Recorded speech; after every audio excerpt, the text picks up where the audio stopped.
Well, it's been almost 9 years in the making, but Bethesda's Starfield is finally here. Not only a brand new IP for the company, but also heading into uncharted territory with the vast expanse of the Milky Way galaxy as its sandbox. And in what's really been one of the absolute best years for gaming in recent memory, Starfield still manages to easily sit at the top of the pack and offer up an incredibly rewarding experience. All statements made have been factual. Now, playing through the Elder Scrolls Oblivion all those years ago was the first time a Bethesda game truly wowed me. During that moment after you leave the sewers at the end of the prologue and head outside to see the picturesque landscape of Cyrodiil and get utterly overwhelmed with possibilities.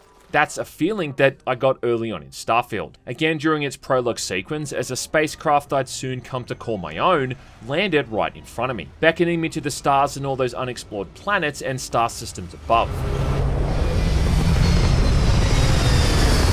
Kind of feel like as developers that Bethesda have gotten to a point now where regardless of what they do, there's going to be naysayers, and that's definitely going to be the case for Starfield. I mean, people are going to hate on this thing just because it's Bethesda. They're going to hate on it because it's not a new Elder Scrolls or a new Fallout game. Or they're going to hate on it because it's not available on their platform of choice. Okay.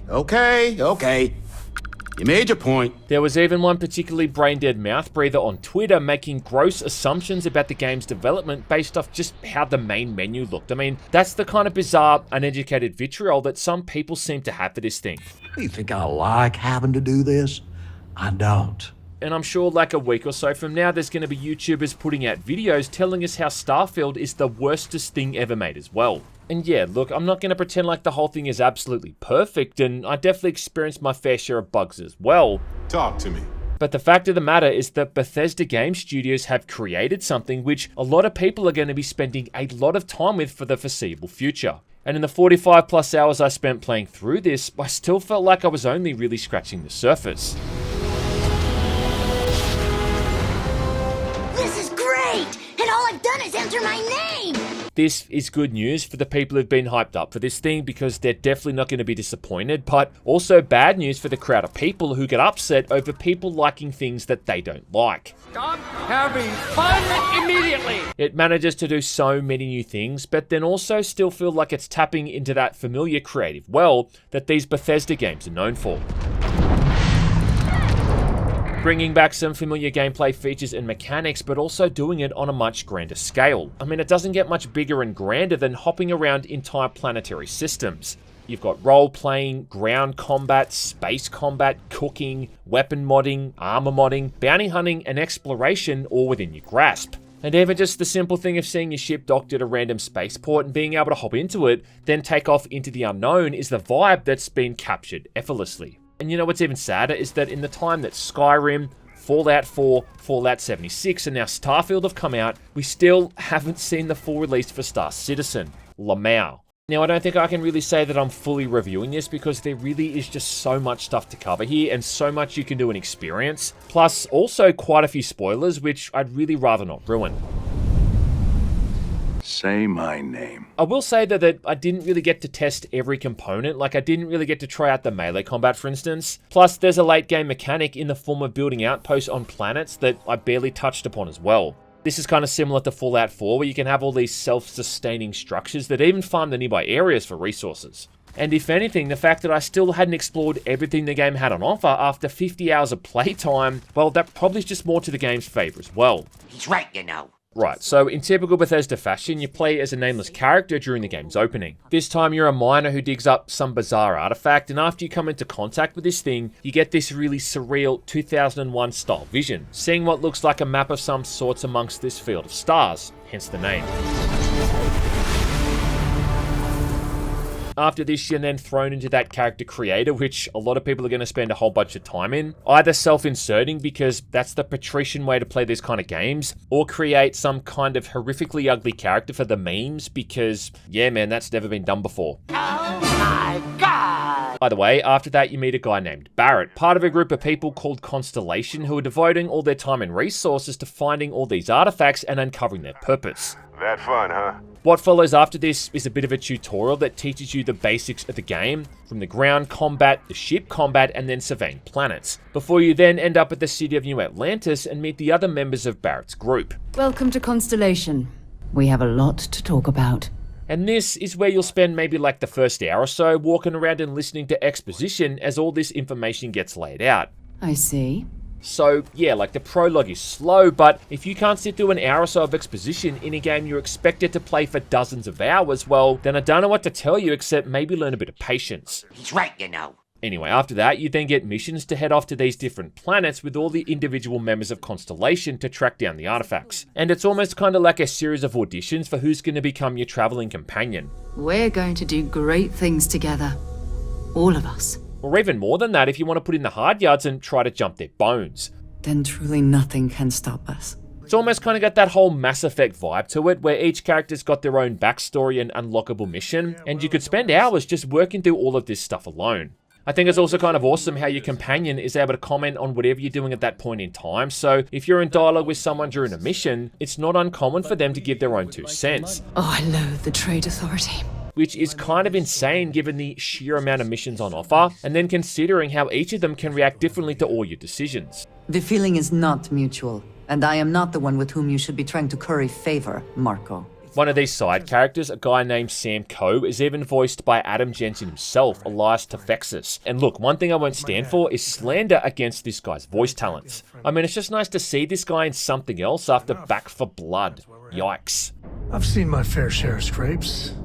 Actually, a triple share with a massive bonus worth. Most of the other members of Constellation are also some seriously likable people who all have their own takes and opinions on what the group's ultimate goal should be. You are an exceptionally curious human. And I won't bullshit, like when everything finally came to an end, I kinda got a little bit emotional, given the scope and nature of what was actually happening. I mean, by the end of the main storyline, I'd definitely gotten attached to these people and even married one of them as well. Really? And all of this is just for the main plot itself, and what really makes Starfield so good is how you really can get completely lost in everything else and not even touch any of this stuff if you don't want to. Because apart from Constellation, there's multiple other factions you can get involved with, like becoming a Marine for the UC Vanguard and going down an entirely different quest line involving the creation of these monsters called Terramorphs, uncovering this conspiracy behind their origins, and eventually earning your citizenship and a swanky apartment as payment for a job well done. Then, Captain, I'm pleased to welcome you into the United Colonies as a full citizen. If you want to get your hands dirty, there's always working for the Ryujin Corporation or the Crimson Fleet. Working for Ryujin is more or less like corporate espionage, carrying out shady business deals under cloak and dagger for these executives of this mega conglomerate. Your next assignment is to remind the competitor of their place in the corporate food chain. This is the quest line you're really going to want to focus on if you're going to sink points into stealth, or have enough persuasion points that you could sell cocaine to Pablo Escobar. I'm listening. The Crimson Fleet, on the other hand, are more or less like space pirates, going around hijacking other ships, smuggling contraband, and generally just getting up to no good. And the different quest lines for each of these factions can take hours to get through alone.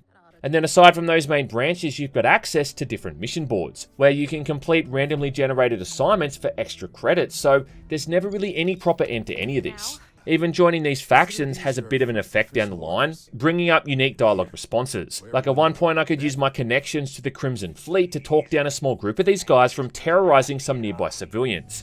Alright, we'll leave them be. So you're not only just walking through this virtual world, but also leaving a footprint everywhere you go. Tough talk, but you've backed it up so far, I'll admit. A good example of how much stuff there is to see here is that at one point I headed off with Sam to find one of the artifacts, which brought us to his hometown of Aquila City. And then right from the get-go, I got embroiled in a hostage situation at the town's bank. Then ended up going off on a completely different tangent where I became a Freestar Ranger, going off on an entirely new quest line where I looked into why a mercenary group was attacking some nearby farmers. And this alone was another 3 or 4 hour long chain of events, which ended up with me even getting my very own badass looking spaceship. Not to mention the peace of mind of knowing that I was making an honest living. Hey, alright. You get to carry a badge and everything. Special Officer Doofy reporting. And then, finally, after all that was said and done, I headed back to Aquila City with Sam and we picked things up again. And that right there is the Starfield experience. It's that constant loop of being sidetracked by everything. You head off with the sole intent to do one thing, but then end up getting distracted by 5 other things along the way, and then the whole thing just snowballs. But it always feels like you're making the best use of your time. And Starfield is a game that is surprisingly good at making sure exploration never seems tedious. Bringing up your scanner shows the route to your next waypoint if you just want to get there as quickly as possible, and it even highlights items of interest in the environment to make looting a lot easier. Plus, an absolutely god-tier quality of life feature is being able to fast travel from pretty much anywhere. You don't always have to be standing outside anymore to do this, which is good when you're in the bowels of some kind of building somewhere, and don't feel like trekking all the way back to the entrance just to magically teleport to where you want to go next. Plus, you've just always got multiple ways to do it, be it going in guns blazing, sneaking past, or putting that silver tongue to good use and smooth talking your way through. That's truly awful. And in regards to the gameplay, I'd probably break Starfield down into 4 main categories. You've got the ship and the ground combat, you've got the role-playing aspect, and then finally you've got exploring all these planets. Yes? Exploring planets is where it kind of reminds me the most of No Man's Sky. Now, this is where you can grab jump to any system, assuming you've got enough grav fuel to reach it, and then land on the surface of the planet and go around collecting resources or just investigating whatever landmarks it might have. You don't actually manually fly to these systems, you just pick the one you want from like a star map, and then if you've got enough fuel, you're on your way, loading screen aside. But most of the galaxy is more or less open to you right away. In fact, at one point you can even go to Mars and, if you really want to, take your mask off and let yourself slowly suffocate to death. Now, Bethesda have admitted that these planets were procedurally generated, at which point they apparently went back in and manually added in the structures and key areas, which is fine. I mean, I don't think it's really realistic to expect them to handcraft hundreds of unique planets. Most of these are also pretty barren and lifeless as well, like No Man's Sky, which again is to be expected because if you think about it, not every single planet is going to be settled or completely colonized either. What makes them interesting and unique though are the different climates and conditions, as some planets might be like high in radiation, extremely hot or cold, or I don't know, just hazardous in general. And there's a whole subcategory of healing items just to deal with the overexposure to these harsher elements, like when you catch frostbite or get lung infections or radiation sickness. And then for armor, you've got spacesuits and then helmets with a suit underneath all of that, which has different specs and buffs as well. I've got to say too that I don't quite understand the criticism of not being able to run from one end of the planet to another in real time. I mean, does anyone really want to spend hours doing a complete loop from one end to the other? And the people complaining about not being able to explore a planet from beginning to end are also the same people complaining that these locations are so lifeless and devoid of activity to begin with. I mean, yeah, imagine it. A planet like Mars doesn't have much going on. And I think if these people saw what photos of Mars actually looks like, well, they'd shit their pants. As it is, each planet has preset landing zones with a fixed amount of locations to discover, like caves, abandoned facilities, or other landmarks. And outside of that, there's not really anything else to do, but there's more than enough even to see there alone, considering again that there's also supposedly like 1,000 of these to get through. It is definitely a bit of a stuff up though to not include drivable vehicles, because you can't do much more here than just kind of run around, which does become kind of tedious on those larger planets. Considering instead of a stamina bar per se, you've got oxygen and carbon dioxide, and you can only run around as long as these two both hold out. Afterwards, about all you can do is just kind of stand there and catch your breath. Literally. It's also a bit of a shame that you can't actually fly and land on planets in real time. You can either hang about in the planet's orbit, where all you can really do is get into combat with other ships, or choose a landing spot. And then once you do choose to land somewhere, the whole thing's just like a preset animation, which may as well be a loading screen. And it is still kind of wild to me how one of the only games that I've ever played that's captured that feeling of landing on a planet in real time is No Man's Sky. You know, even if that whole mechanic is hidden under smoke and mirrors. Most of these really just do seem to exist for getting extra resources, and it actually plays a pretty small part in the overall experience, considering all of the main missions really take place in those bigger cities. The few times you do have to go to a planet for a mission, it's to a very specific location that the game all but directly points you to. So if you just want to explore all of these and see what you can find, well, it's not the worst way to spend your time, and you're often rewarded for it at the end anyway, with a chest or two, often hiding away some useful loot. And I do think it's an awesome idea how your ships have got a cargo hold which can store the resources you pick up along the way. And then even better than that is that all the stuff you store here can be drawn upon when crafting and researching at any station you come across. So yeah, obviously some planets have more going on than others, but if your major complaint here is that a random radiation-soaked planet on the butt crack of the solar system isn't teeming with an established civilization and a rich, vibrant ecosystem, well then, I don't know man, find something else to complain about. And the reason I say that is that because the planets that are home to the many established settlements and cities are really the complete opposite and absolutely teeming with life and activity. Alright, mate. Sort me out, geezer. Please sort me out, geezer. Now, I always remember the backlash that Skyrim got, with how some of those major capital cities only had like half a dozen houses in them, despite these being the supposed economic and social hubs, and the same thing too with Fallout 4, how people would criticize how lifeless some of these locations felt. Well, that's definitely not the case with Starfield, and when you arrive at any of these main hubs, like New Atlantis, Aquila City, or Neon, all of which look vastly different in terms of the architecture, you're genuinely going to feel like you've stepped into a living and breathing place. Been kind of funny seeing people heaping shit on the game prior to release, mulling over all that crappy leaked footage and low resolution gameplay clips, as if that's like an argument against the presentation. Firstly, because again, it's like these people haven't ever seen what an uninhabited planet looks like, but also because once you see the more lived in areas, you realize just how good Starfield's visuals actually are.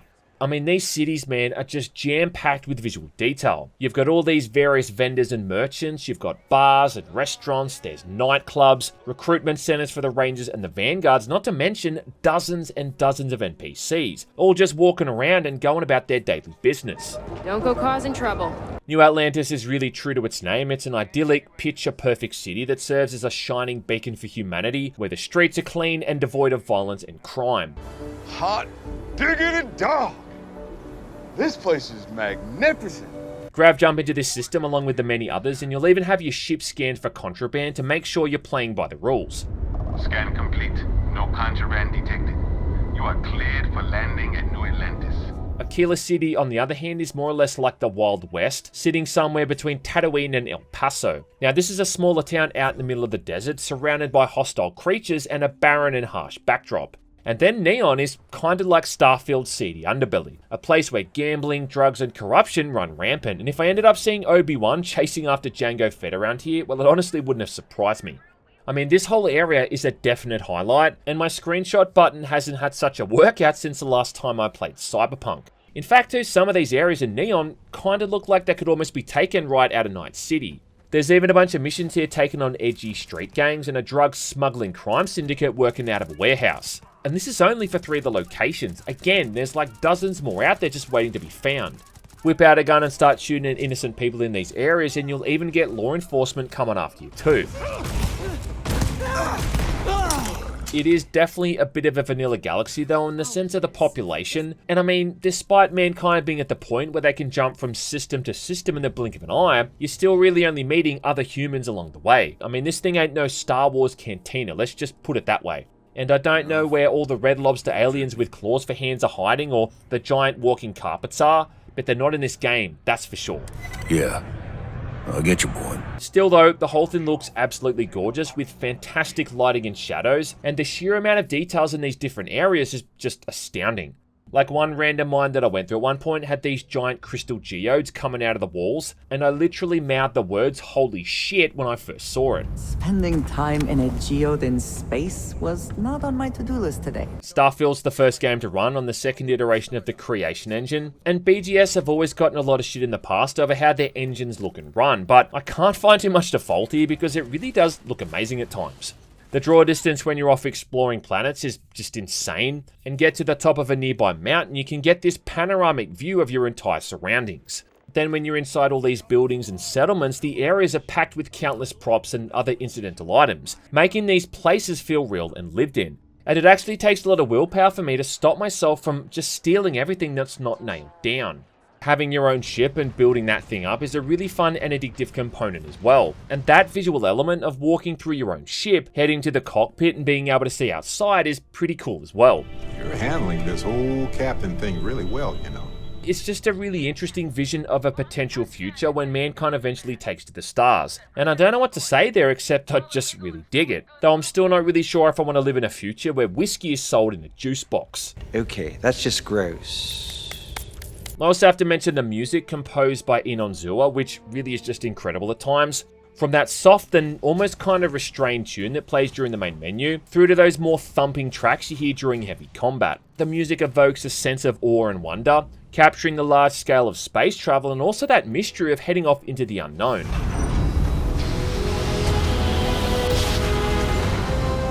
Now, I can't really comment on how this thing runs on the Xbox, but I will say that it ran pretty damn well for me on the PC with all my settings maxed out.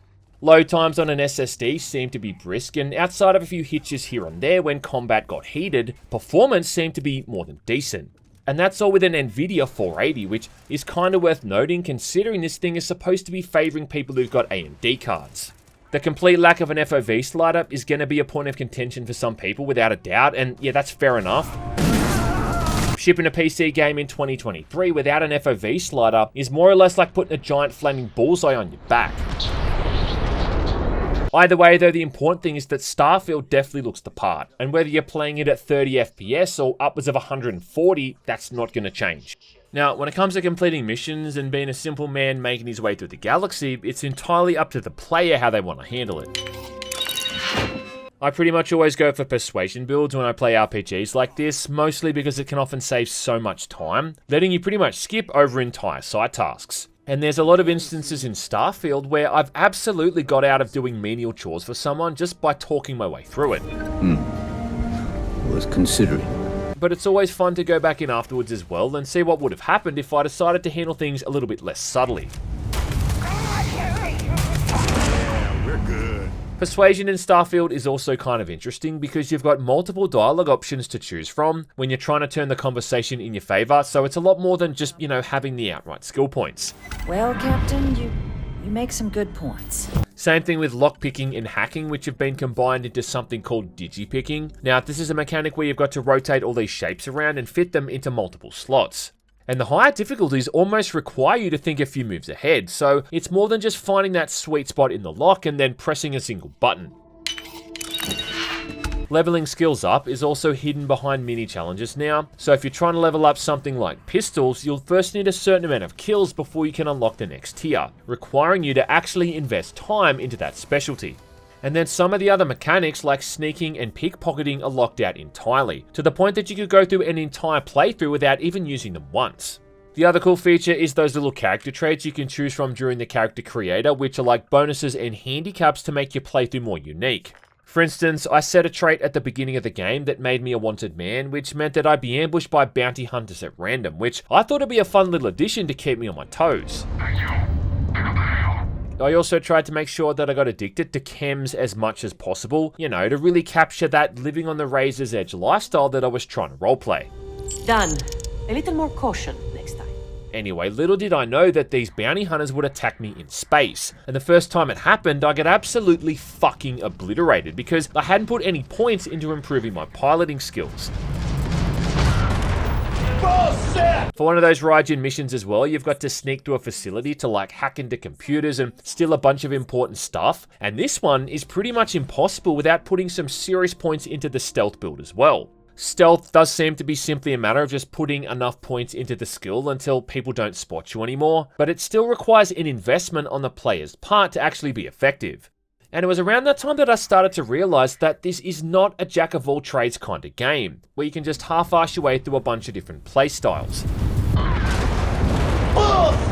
So I waited until I leveled up a few times and then spent all those extra points into improving my ship skills. I'll try spinning. That's a good trick. And then finally trying my hand again at space combat. But even then, you can see that after 40 odd hours of playtime that I'd barely made a dent in all these upgrades. Without a doubt though, the most cut and dried element to Starfield is the ground combat, only because there's not really any way to get around it and eventually you're gonna have to shoot someone in the face. It also doesn't really offer up anything that we haven't seen before either. For human enemies, you're mostly fighting spacers who are more or less just like space bandits, who don't have any major affiliation outside of themselves and just attack you on sight. And early on as well, you've got the Crimson Fleet, but you can actually align yourself with these guys, at which point they'll leave you alone unless you attack them first. There's also hostile robots, which are a little less common, plus all the species of bizarre-looking aliens, most of which just run right up to you to say howdy. And of course, by saying howdy, I mean often pummel you into the fucking ground. Attack your ass, bitch! What's actually kind of cool too is that not every creature is hostile, and some of them will just outright leave you alone if you give them a wide enough berth. But as the old saying goes, the only good bug is a dead bug, and I say kill them all. You've got those Terramorphs, which are kind of like Starfield's answer to Deathclaws, and also feel like they've got a bit of the 40k gene stealers in their design too, but you encounter these things so infrequently that they're not really an issue. Would have been nice to just be randomly exploring some kind of settlement or a dark and dingy cave on a planet in the middle of nowhere to suddenly have a couple of these things ambush you. But either way, most of the native fauna are more than going to keep you busy. Guns have this combination of feeling futuristic, but then also rustic and believable at the same time. Kind of like a combination between guns you'd see in a Call of Duty game and then Star Trek, with it either being ballistics, energy, or EMP based. Ballistic weapons are things like pistols, rifles, and shotguns, and then energy weapons are all your laser guns and phased plasma rifles in a 40-watt range. Hey, just what you see, pal. EMP is supposed to be able to subdue enemies non-lethally, but outside of a single mission where I had to use one, I can't think of any other instance where I needed to, so most of the combat is lethal with extreme prejudice. Now, I don't remember if it was fully explained in the game either, but the way it seems to work with these weapons is that energy weapons work better against robots and enemies with shields, whereas the ballistic weapons work best against just organic matter. But I found that regardless of the gun that I used, I still achieved the same end result pretty quickly by just shooting at something until it died. And although the guns are pretty boring to begin with, you do get to that point where the RNG just starts handing out really overpowered weapons. To the point that I felt like I almost had too many guns to choose from. And there is a whole bunch of guns in this game as well. I mean, it's not quite on the same level as something like Borderlands, but you are going to have a whole bunch of weapons to choose from. At one point I had like an energy shotgun, which was more or less killing enemies in 1 or 2 hits, and also a submachine gun which lit enemies on fire. And choosing between either of them during combat was like asking me to tell you if I prefer drinking whiskey over eating steak. I mean, there's only so much inventory space one man has, and I find it really hard to let go of a good gun in these kind of games, even if I've got like 10 of them at once. Once I started modding weapons, adding in more attachments than a Beverly Hills housewife, the whole thing got even more ludicrous. And I mean, this is on hard mode, without even really having put all that many points into spec'ing for combat. There's also like these special combat abilities which I don't really want to spoil because of how that stuff ties into the main storyline. But overall, I think I'd sum the whole thing up as RPG combat. Like, if that makes sense. It's not Doom Eternal or Borderlands, let's just put it that way. It's serviceable without being amazing. Having said that though, like a lot of the combat areas are actually quite well designed, giving you lots of opportunities to flank enemies, and the booster packs, which are more or less like jetpacks, gives the player a whole bunch of mobility options as well. I really like that neat touch too, how sometimes an enemy's boost pack can malfunction when it's hit during combat, launching them into a nearby roof. Starfield's got the same difficulty modes as Skyrim and Fallout 4, basically being easy, normal, hard, and very hard. And like I said, I started out on hard mode only because I thought it would be a bit more fun to give myself a bit of a challenge, you know, while I was heading out there into the big bad universe. And I found that hard mode had a pretty good balance there without things feeling too spongy or combat being too crushing. And if history is any kind of indicator, the difficulty mode is going to affect how much health enemies have and how much damage you take. Either way though, it really does get to the point where combat just becomes trivial, and I feel like Bethesda games often have that issue where it's either completely unbalanced against or in the player's favour.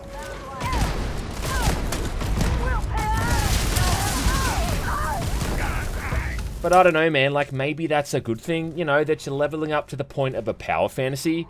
And you know what, it's still a damn sight better than spending 50 hours improving your build in Skyrim, and then coming up against the fun police in the form of those mega Draugr Deathlords. And then that final combat aspect of Starfield is the space combat.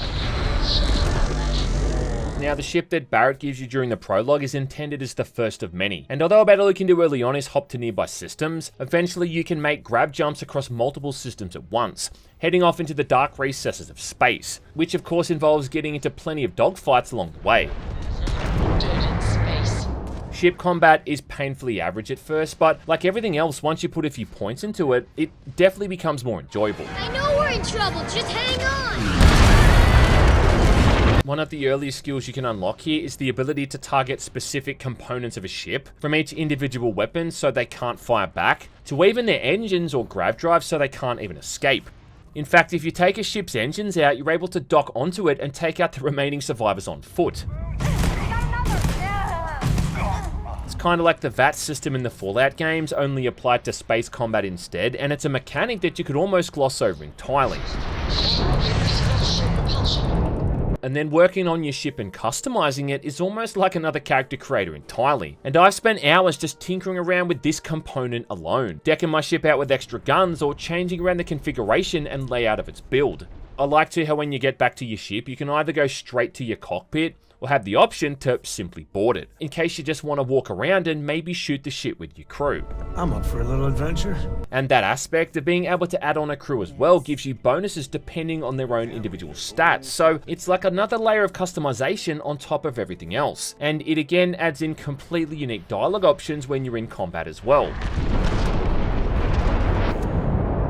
Also keep in mind that there's different classes of ships to pilot, with there being A, B and C, and then components also being locked behind skill points. I mean, have I started to really hammer that point home yet, how there's just so much stuff to consider here? Well, Captain, you make some good points. And this is really like the end game access for Starfield, because getting to the tougher systems requires the more advanced ship components. So at one point or another, if you truly want to see everything this game has to offer, you're gonna have to get your hands greasy. And I feel like at the end of the day, like that's what this whole thing is about. Forging your own path and creating your own story. Probably no surprise at this point, but Starfield does have a New Game Plus mode, and without spoiling anything, it basically wipes all of your story progress, but lets your skills carry across into a fresh playthrough. And I still don't feel like I'm ready to make that jump yet, because I've got so much stuff I want to see and do long before I even consider about starting from scratch. That's the kind of package that Starfield is. It's the type of thing you load up with the intent to play for a couple of hours or so, but then next thing you know, half the day is gone and you're still not ready to pack it in. All statements made have been factual. Now when it comes to the bugs and the glitches, I'll be totally transparent here and admit that I did experience a fair few along the way, none of which were game breaking though, and at worst, they just kind of broke the immersion. Sam, this is pretty serious, isn't it? There is just no hope. I mean, what can we do? The most common one I saw was weird animations during dialogue where characters didn't know where they were supposed to be looking and the camera couldn't quite find their face properly. NPCs looking like they were trying to phase shift out of reality was a semi-common issue as well, which definitely had me doing a few double takes. The weirdest one though was where all the NPCs would suddenly lose all their hair. Like everyone in the galaxy had somehow contracted alopecia, and this one was especially horrifying. I don't know if this was the game's way of subtly insulting my own rapidly thinning hairline, but either way, quitting out to the main menu and loading back in always seemed to fix it. I find that to be rather surprising. Bugs and glitches definitely seem to become more common the further I got into my playthrough as well, as does the diminished performance. At least it seems so from my end anyway. What the fuck is that? But I think the long and short of it, and the main takeaway, is that this isn't another Fallout 76 fiasco or Cyberpunk 2077 at launch. And in the 50 odd hours that I spent playing through it, I didn't even have a single crash to desktop in all that time, which, if you're familiar with the history of Bethesda's games, is pretty astounding. Fine. When you consider that Starfield's supposedly been in Todd Howard's head since the 90s, you start to realize just how important this game really is. Not just to the consumers, but also to Bethesda. And it's kind of weird to think that the people who really popularized the open world RPG have made something that isn't another Elder Scrolls or a Fallout game. As a result, it really is the first time in a while when it genuinely feels like there's heart and soul put into one of their games. I mean, normally after I finish getting capture for a video, I'll play the game for like another few hours, but then I'll shelve it and move on to the next thing. I mean, that's the perils of making content. And that really wasn't the case when I was playing through Starfield. And yeah, look, at the end of the day, it's not going to revolutionize the RPG genre, but the impact this thing is going to have is going to be felt far and wide. The scale, size, and scope of what they've created here just can't be ignored, and the biggest compliment I think I can give here is that when I wasn't playing Starfield, all I wanted to do was play more Starfield. I mean, look, man, you can get mad because Todd Howard's involved. You can get mad at it because people are enjoying their time with it, but it ain't going to change anything. This thing's going to be around for a while, and I really doubt this is the last Starfield game we're going to see. It's been confirmed to have modding support, and they're absolutely going to be releasing DLC for this thing in the future as well. So I guess the only real question you should be asking is, what system are you going to be grab jumping to next?